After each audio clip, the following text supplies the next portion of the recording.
दोस्तों का यहाँ पर स्वागत है।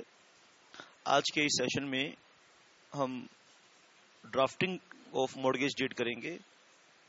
सबसे पहले आइए सीखने की कोशिश करते हैं कि मॉर्गेज डीड क्या क्या होती है। सब बच्चे बहुत ज्यादा ध्यान देंगे मेरी बात की तरफ। क्वेश्चन यहां से दो तरह का आ सकता है।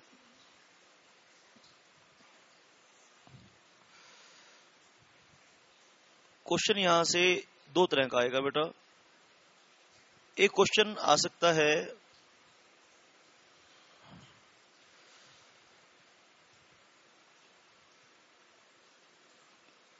Mention points which you shall consider at the time of drafting of mortgage deed।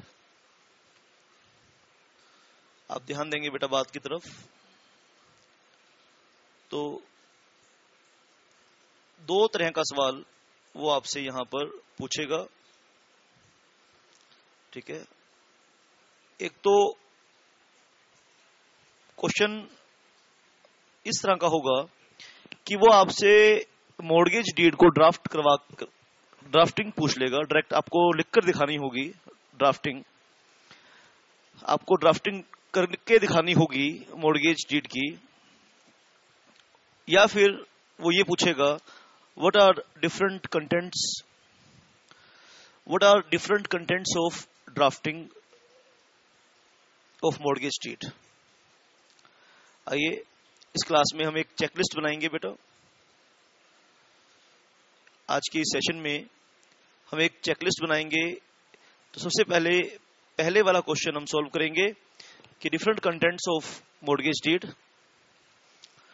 तो एक चेकलिस्ट बना रहे हैं बेटा, ABCDEF, बहुत सारे इसमें पॉइंट हैं।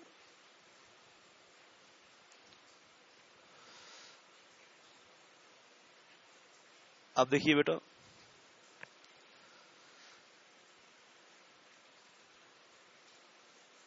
IJKLMNO, फिर इन पॉइंट्स को यूज करेंगे, ठीक है बेटा।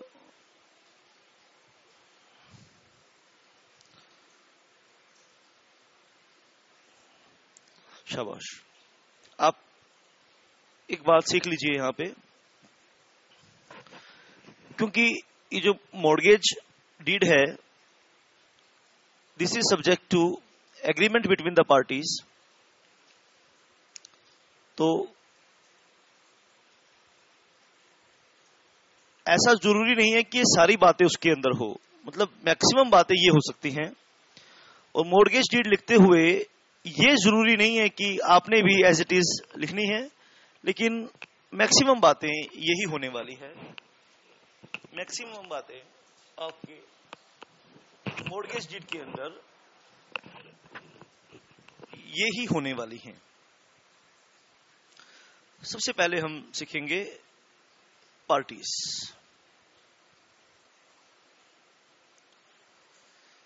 शाबाश।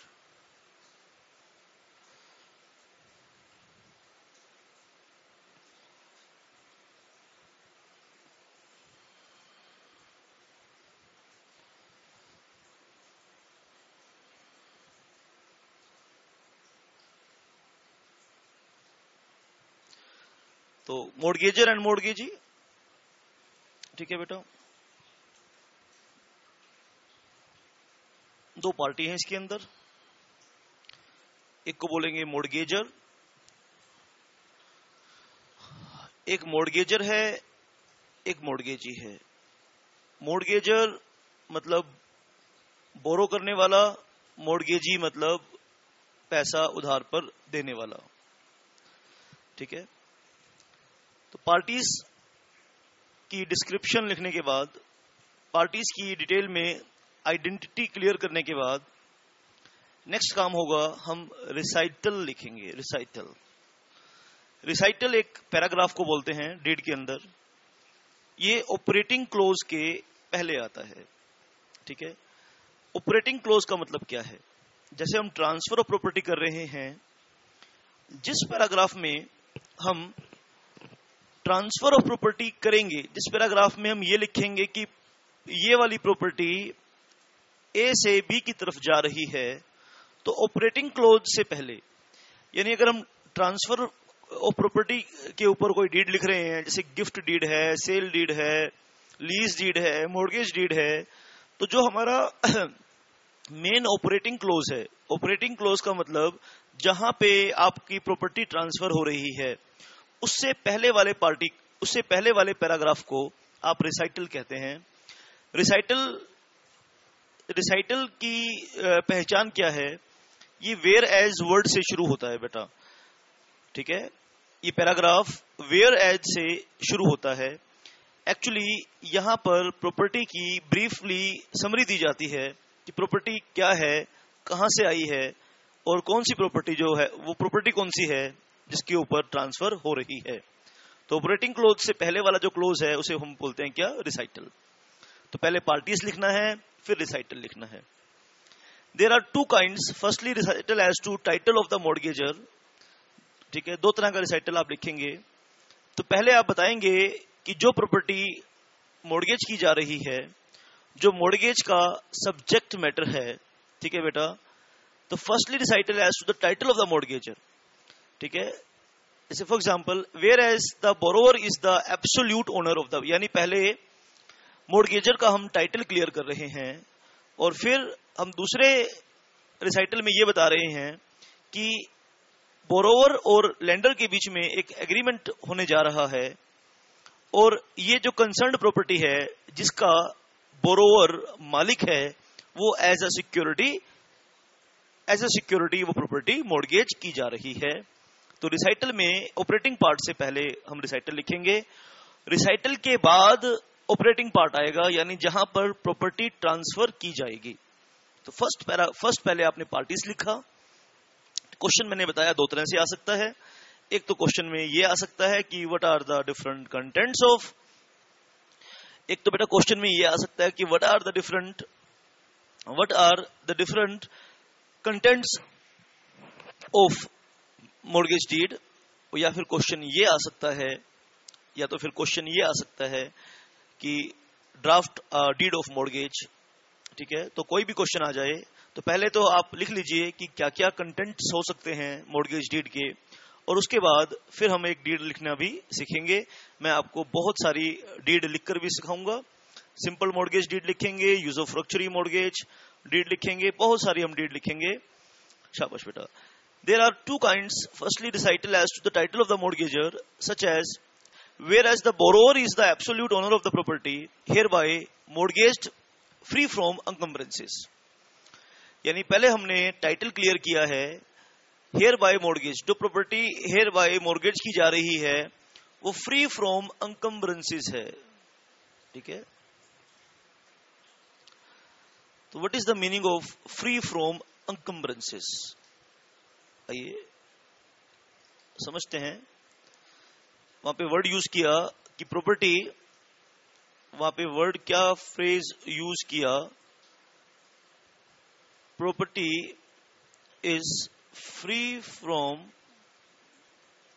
encumbrances, यानी property is absolutely free from any loan or claim or right etc.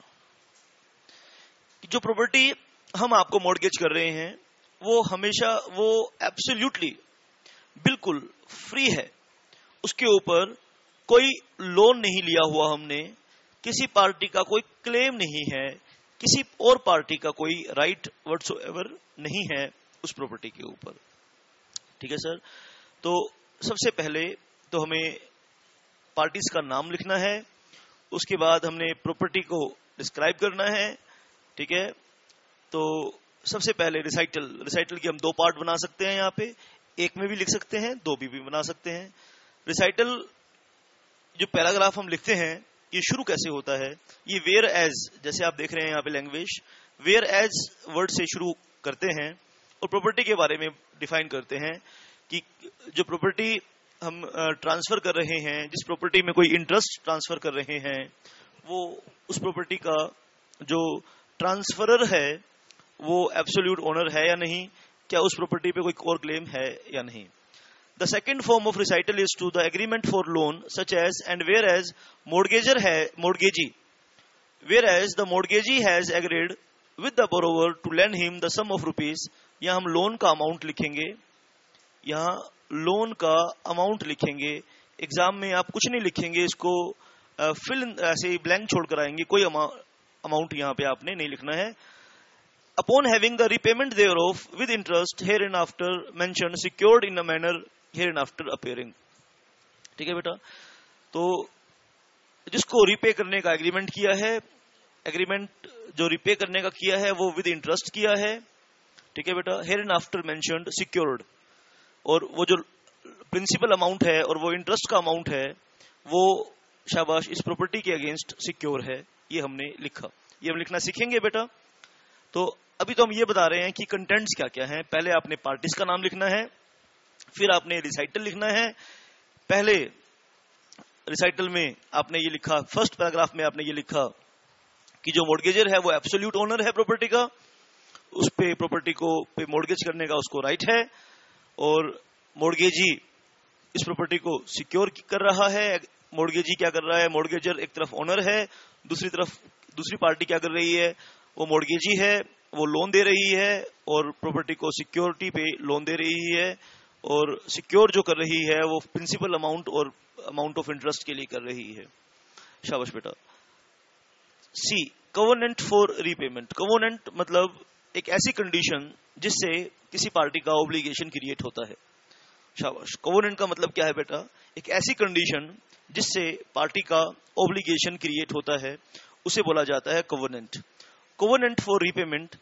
This clause usually recites that in pursuance of the said agreement and in consideration of the receipt of the mortgage money, mortgager covenants, यानी mortgager covenants मतलब mortgager का obligation create हो गया to pay the mortgagee money with interest at the stipulated rate in the manner agreed upon. शाबाश बेटा.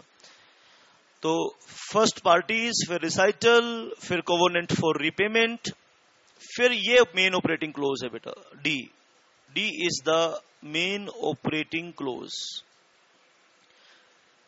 इसमें क्या होने जा रहा है बेटा, इसमें क्या होगा, इसके अंदर ट्रांसफर ऑफ इंटरेस्ट होगा, यानी मॉर्गेज क्रिएट होगा. Mortgage clause. This clause describe the property mortgaged. In case of simple mortgage, अगर ये सिंपल मॉर्गेज है, property is charged and assured as security for repayment of mortgage डेब्ट. In English mortgage, आप में से जिन बच्चों ने टाइप्स ऑफ मॉर्गेज नहीं किया तो वो बच्चे मुझे जरूर फोन करेंगे, यानी पहले सेक्शन 58 आपने जरूर कर लेना है मॉर्गेज ड्राफ्ट करने से पहले. जिन बच्चों ने सेक्शन 58 नहीं किया, डिफरेंट टाइप्स ऑफ मॉर्गेजेस जिसने नहीं किए, वो मुझे जरूर फोन कर लेंगे एक बारी. शाबाश. ठीक है, तो मॉर्गेज क्लोज में हम बताएंगे कि सिंपल मॉर्गेज है या इंग्लिश मॉर्गेज है या यूसोफ्रक्चरी मॉर्गेज है. ठीक है बेटा, तो आइए इसको एक बारी चेक कर लेते हैं क्या लिखा है इसमें. Mortgage clause. This close describes the property mortgage. In case of simple mortgage, the property is charged and assured as security for repayment of mortgage debt. अब आपको ये लैंग्वेज तब समझ में आएगी अगर आपने टाइप ऑफ मॉर्गेज किया हुआ है. तो पहले आपने क्या करना है बेटा, टाइप ऑफ मॉर्गेज करना है और बाद में ये वाला लेक्चर को आपने अटेंड करना है. In an English mortgage, it is absolutely sold to the mortgagee, subject to covenants as to reconvenience upon repayment of debt with interest. A thorough investigation of the titles up to 60 years and preparation of an abstract of title to ensure that mortgagor has an absolute right over the property is recommended. ठीक है, तो आपने सबसे पहले बेटा यहाँ clear करना है कि सिंपल मॉर्गेज है. इस पैराग्राफ से ही क्लियर होगा कि सिंपल मॉर्गेज है या मॉर्गेजर बाय कंडीशनल सेल है या मॉर्गेज बाय टाइटल डीड्स है, इंग्लिश मॉर्गेज है, सुपरफ्रक्चरी मॉर्गेज है, यूजोफ्रक्चरी मॉर्गेज है या एनोमलस मॉर्गेज है। तो यहाँ पे आप डिफरेंट टाइप्स ऑफ मॉर्गेज होते हैं बेटा, यहाँ आपने क्लियर करना है कि कौन से टाइप का मॉर्गेज आप क्रिएट कर रहे हैं। और ये आपको रिकमेंडेड है कि जो मॉर्गेजी पिछले 60 साल की रजिस्ट्रेशन चेक कर ले, पिछले 60 साल का रिकॉर्ड चेक कर ले प्रॉपर्टी को सिक्योरिटी पे लेने से पहले। अब इसके अलावा कोवेनेंट फॉर रीपेमेंट तो एक चीज हो गई बेटा, इसके अलावा प्रॉपर्टी के से संबंधित कुछ और ऑब्लिगेशंस भी क्रिएट होते हैं। Covenants of mortgagor to repair the mortgage property. अगर मॉर्गेजर के पास, ठीक है बेटा, covenants by the mortgagor to repair the mortgage property. अब बेटा ये जो मालिक है प्रॉपर्टी का वो तो मॉर्गेजर है ना, अब रिपेयर वगैरह प्रॉपर्टी की रिपेयर कौन करवाएगा? तो रिपेयर मॉर्गेजर को ही करवानी होगी क्योंकि मालिक वो है। अगर प्रॉपर्टी की रिपेयर नहीं होगी तो रिपेयर ना होने से प्रॉपर्टी अगर खराब होगी तो लॉस किसका होगा? मॉर्गेजर का होगा। तो आप उसमें मॉर्गेजर के कुछ और ऑब्लिगेशन भी क्रिएट कर सकते हैं। कोवेनेंट टू इंश्योर, ठीक है, रिपेयर और इंश्योरेंस कौन करवाएगा? मॉर्गेजर करवाएगा। The mortgagor covenants to insure the mortgage property in the name of the mortgagee of an insurance office approved by the mortgagee. Property की जो इंश्योरेंस होगी वो मॉर्गेजी के नाम होगी, करवाएगा कौन? मॉर्गेजर करवाएगा। In default the mortgagee is entitled to insure the cost incurred are to be charge to the mortgagor. अगर मॉर्गेजर ने ये ऑब्लिगेशन लिया है मॉर्गेज डीड में कि वो प्रॉपर्टी की इंश्योरेंस करवाएगा, इंश्योरेंस में जो बेनिफिशियरी होगा वो मॉर्गेजी होगा और वो पैसा खर्च कौन करेगा? मॉर्गेजर करेगा। अगर बेटा मॉर्गेजर ये काम नहीं करता तो मॉर्गेजी खुद करेगा ये काम, और जो भी खर्चा मॉर्गेजी का होगा वो प्रिंसिपल अमाउंट और इंटरेस्ट के अमाउंट में ऐड कर दिया जाएगा। ठीक है बेटा। Covenant not to grant lease और accept surrender thereof. It often happens that the mortgagor while in possession grant long term leases to the detriment of the mortgagee. ऐसा देखने में आता है कि बेटा एक तरफ तो मॉर्गेजर क्या करता है? लोन ले लेता है प्रॉपर्टी पर, और दूसरी तरफ लॉन्ग टर्म लीज इशू कर देता है किसी दूसरे पर्सन के फेवर में। ऐसे में आपस में पार्टीज का इंटरेस्ट क्लैश होता है और मुद्दा बड़ा उलझ जाता है बेटा।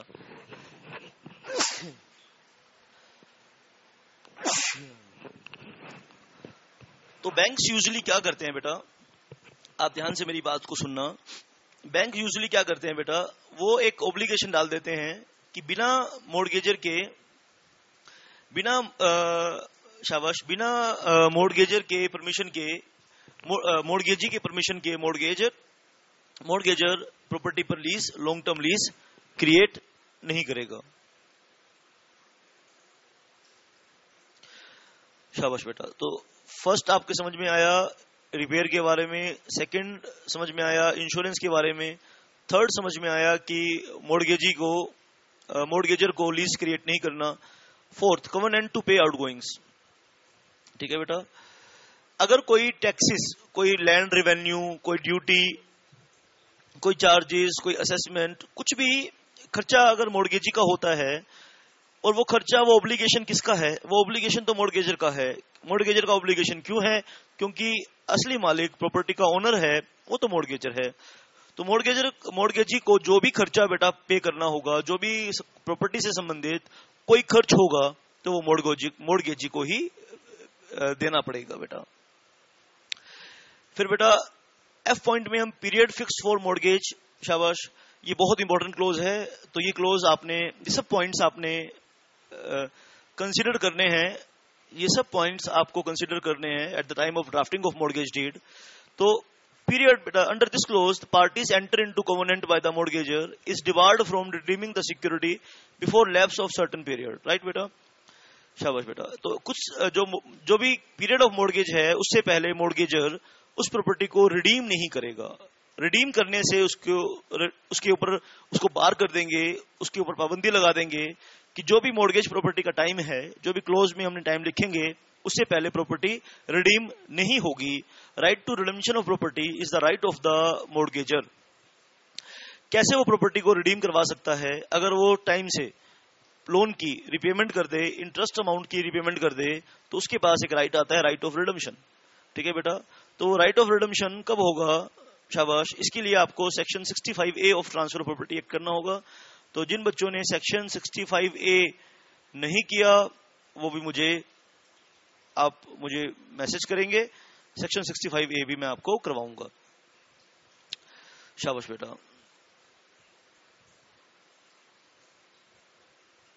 65A आपने यहां पे करना है बेटा, और F पॉइंट करना है बेटा। F पॉइंट आप पढ़ेंगे।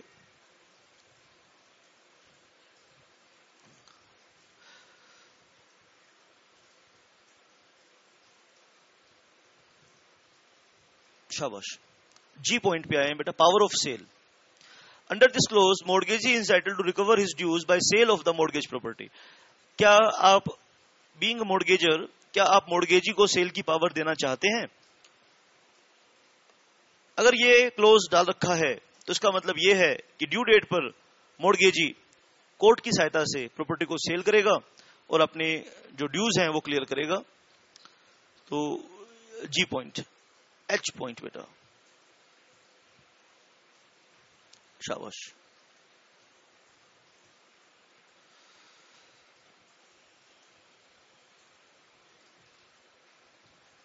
Power to appoint receiver. Under this clause, mortgagee is given power to appoint a receiver of the mortgage property in case the payment of interest for 2 or more installments is in arrear under section 69 of Transfer of Property Act. अगर 2 instalment लगातार पे नहीं की हैं तो मोर्गेजी के पास receiver appoint करने का राइट होता है।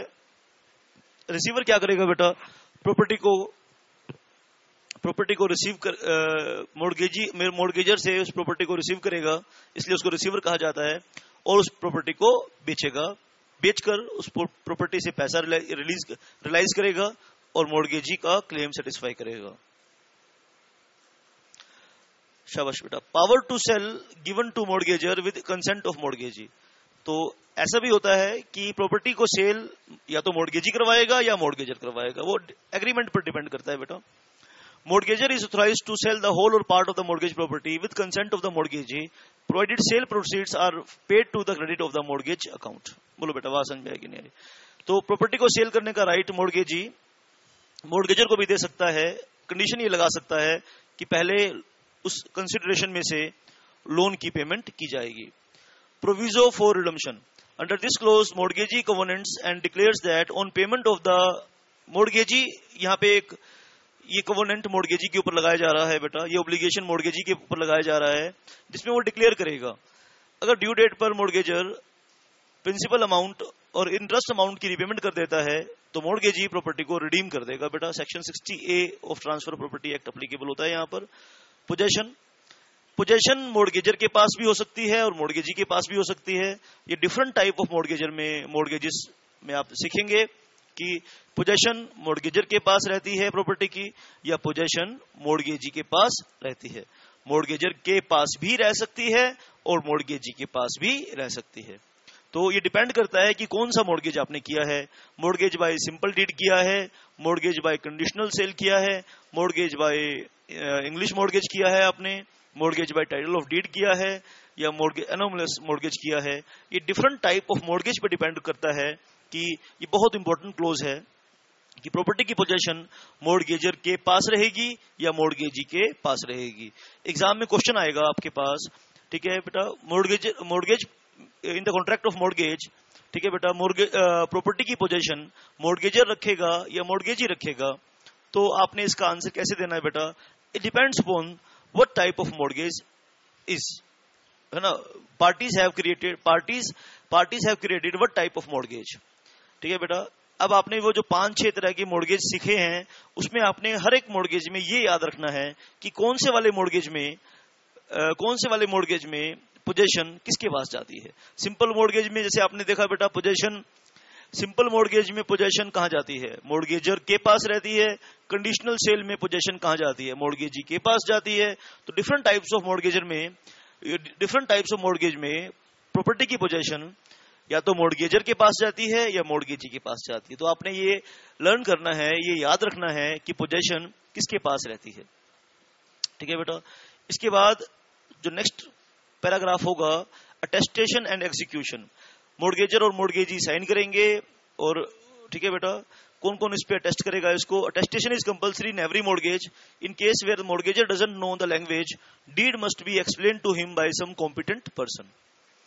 ठीक है बेटा, और इसकी रजिस्ट्रेशन और सम ड्यूटी भी पे आपको करनी पड़ेगी इस पे। In case mortgage value of 100 rupees and above, अगर 100 रुपए से ज्यादा मोर्गेज की वैल्यू, प्रॉपर्टी की वैल्यू है, तो 2 एक्ट और एप्लीकेबल हो जाएंगे, एक रजिस्ट्रेशन एक्ट एप्लीकेबल हो जाएगा और एक स्टाम्प एक्ट एप्लीकेबल हो जाएगा। ठीक है बेटा, mortgagee is entitled to all the title deeds of the mortgage property if for any reason they are left with the mortgager through inadvertence। inadvertence मतलब गलती से अगर टाइटल डीड मोर्गेजर के पास रह जाएं या नेग्लिजेंस से रह जाएं, he can manipulate a prior equitable mortgage by the depositing the same elsewhere। तो इसलिए ये ध्यान रखना है मोर्गेजी को कि मोर्गेज प्रॉपर्टी के टाइटल डीड वो अपने पास रखे। अगर वो ऐसा नहीं करेगा तो मैनिपुलेशन हो सकता है, उसके साथ फ्रॉड हो सकता है। Application for any other law either to the mortgage or the property or under mortgage has to be ascertained, for example Urban Land Ceiling Registration Act। इसके अलावा किसी स्पेसिफाइड एरिया में कोई और लॉ एप्लीकेबल है और उसमें कुछ और कंडीशन बताई है तो उसको भी आपको फॉलो करना पड़ता है। तो these are different conditions of the mortgage. आइए एक बारी हम सारी कंडीशंस को एक बारी हम रिवाइज कर लेते हैं बेटा। आइए इन सारी कंडीशंस को एक बारी हम रिवाइज करेंगे। शाबाश। तो सबसे पहले आपने बताओ क्या लिखा था? सबसे पहले कंडीशन आपने क्या रखी थी? सबसे पहले हम लिखेंगे नेम ऑफ द पार्टीज।